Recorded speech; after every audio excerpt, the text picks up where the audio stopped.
introduce John Hope Bryant.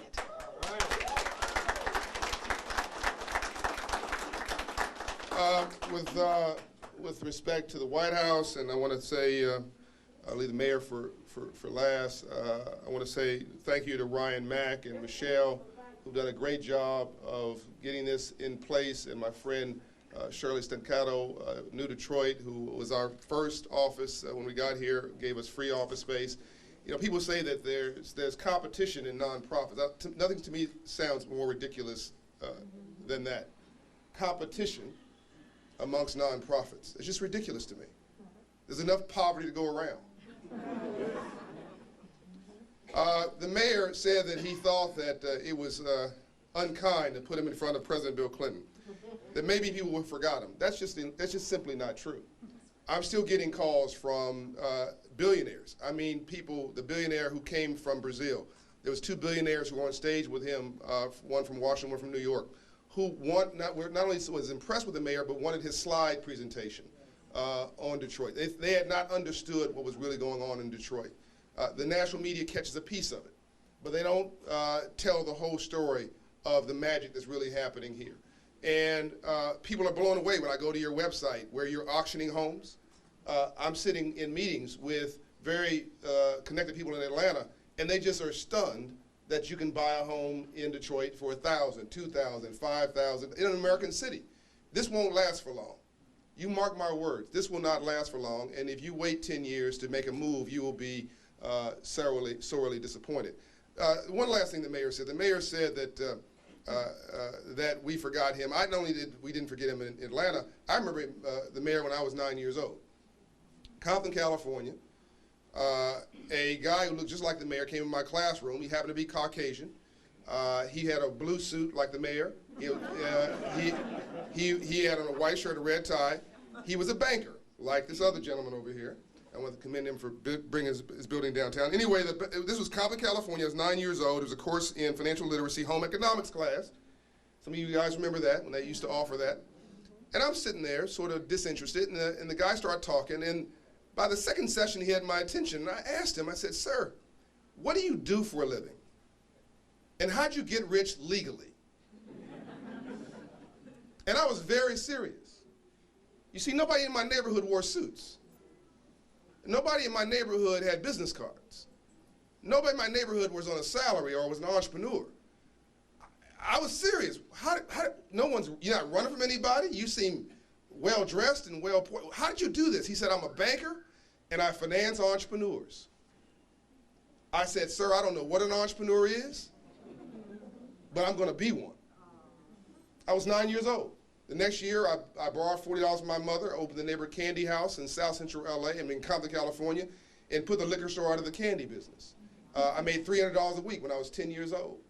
And I'm an entrepreneur today because of that experience when I was 9 and 10 years old, respectively. And I started dreaming, and this never stopped. So what does that have to do with this? Everything. I was talking on the way here with a guy named Jim Simmons, and he African-American, and he said that his mother and father bought a home, Mr. Mayor, and they refinanced that home 7 times over the last 30 years. And they put their kids through college. And they started a small business. That home has really, literally paid for the American dream. But if they had just rented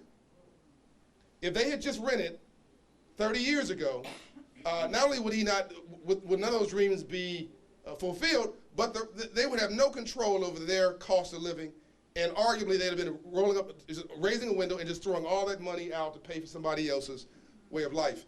But where did that tradition come? Where did that tradition go of home ownership? I mean, that's your personal hedge fund.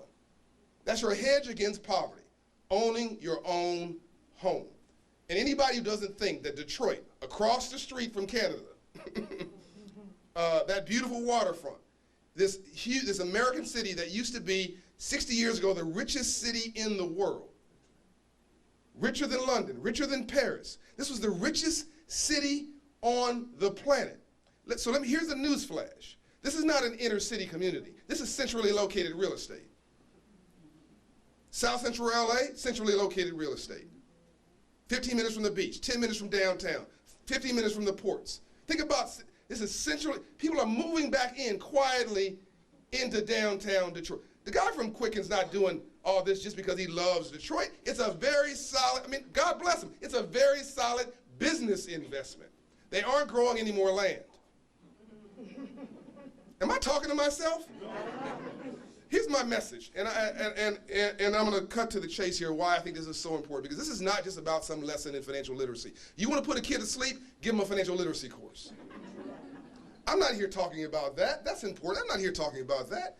I'm saying we got the memo on civil rights. We never got the memo on civil rights. You get that? Yeah. Now, 1865, March 3rd, Abraham Lincoln signed legislation creating the Freedmen's Bank. The Freedmen's Bank's mission was to teach freed slaves about money. He was killed 5 weeks later. Frederick Douglass ran the bank, tried to save it, put $10,000 of his own money into it. It failed on his watch, his only failure. When it failed, he said the failure of this bank did more to set freed slaves in America back than 10 more years of slavery. You pop your fingers, and you fast forward 100 years to Dr. King in 1968 in Memphis, Tennessee. And that wasn't about black people, by the way. What did Dr. King say? There's more poor whites in America than poor anybody else. And whether you're white, black, red, brown, or yellow, you want to see some more green. Today, if you deal with class, you get race for free. We keep having this silly conversation about race, arguing with each other about race, and folks are robbing you in plain sight from your own opportunity. This is not a white mayor. I don't know where that got in somebody's head. You better see a green mayor. I made him an honorary black man. I think he's pretty cool. And as long as he's coming to the hood and doing things for your community, he should be your best friend. Period, full stop.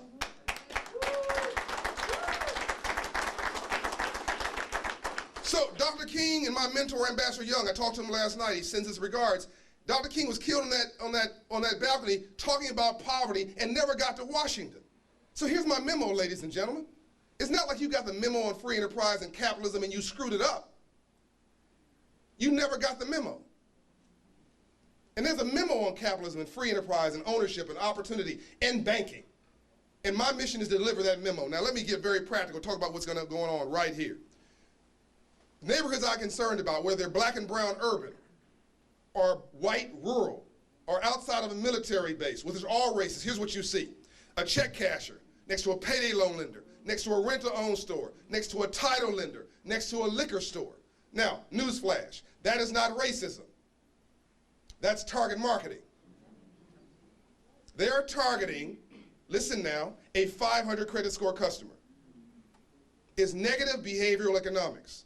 And all I'm going to do, as we finish what Lincoln talked about 150 years ago this year, and what Dr. King died trying to push forward, we're going to finish what Lincoln and Dr. King started. We're going to put a Hope Inside network of 1,000 locations inside of bank branches, inside of community centers, inside of houses of faith, inside of big box retailers, inside of government offices. I'm opening it in Ferguson in 3 weeks.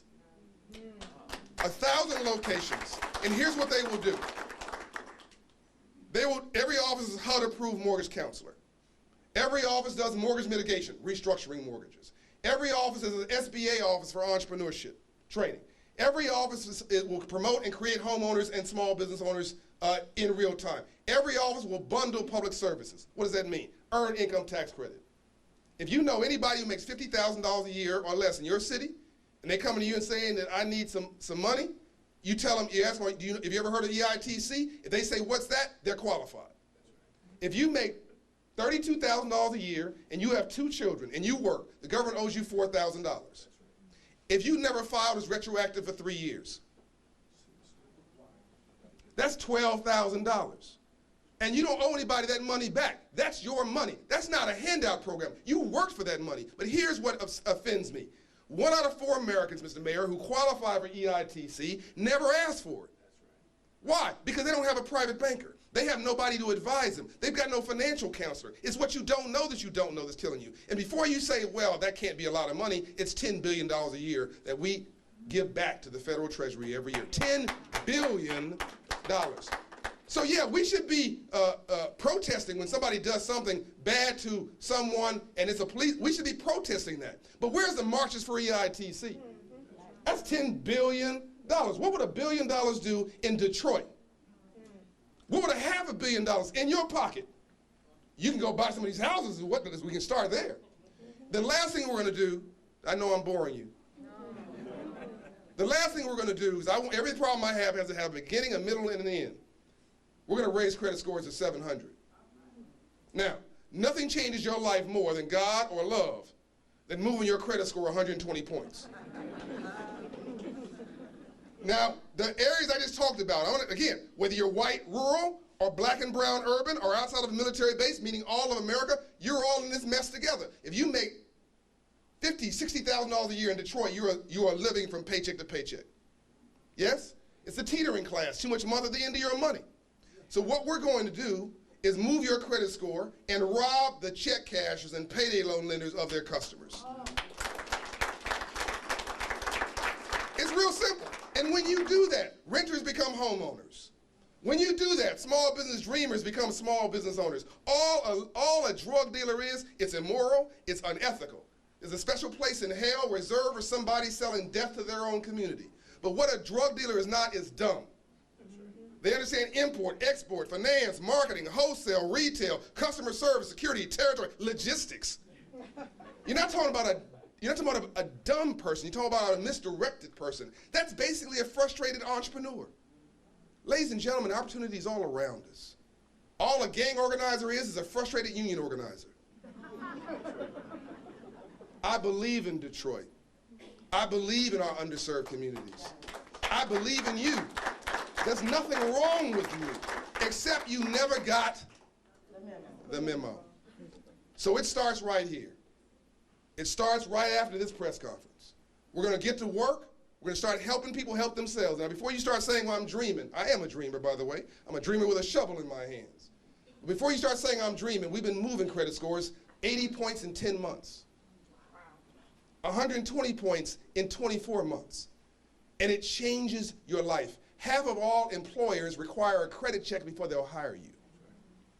So if you do this one thing, he gets taxpayers. If you do this one thing, and by the way, if you don't own anything, you don't vote because you don't have a stake. Ferguson, Missouri has a 6% voter turnout rate. 6. And is the largest racially divided unbanked city in America. You can't make this up. That's not a coincidence. So we got to stop being a statistical anomaly. We've got to stop being predictable. We got to start doing something normal like creating homeowners and small business owners and entrepreneurs and letting these kids in school aspire to not just go get a job, but go create one. I'm done.